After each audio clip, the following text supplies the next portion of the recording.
मित्रांनो, खरं तर सुरुवातीला जम्मू काश्मीरच्या पहलगाम इथं 2 दिवसापूर्वी झालेल्या दहशतवादी हल्ल्यात मृत्युमुखी पडलेल्या 27 नागरिकांना, भारतीयांना, आणि ज्यामध्ये आपल्या महाराष्ट्राचे पण 6 जण होते, त्या सर्वांना आपण श्रद्धांजली अर्पण केलेली आहे.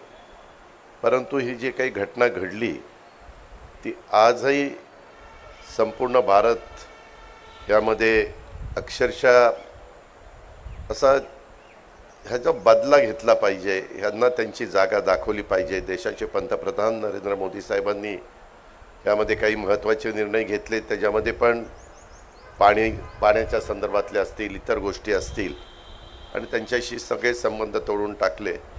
निष्पाप लोक पर्यटनाच्या निमित्तानं जातात आणि अशा पद्धतीनं हल्ले होतात, भ्याड हल्ले होतात.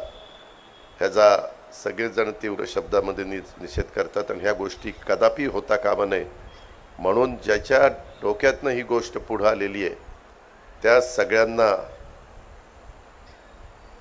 पूर्णपणे संपवण्याचं काम आपली भारतीय सेना करेल याबद्दल माझ्या मनामध्ये तीळमात्र शंका नाही. ही गोष्ट सुरुवातीलाच आपल्या सगळ्यांच्या समोर नमूद करतो.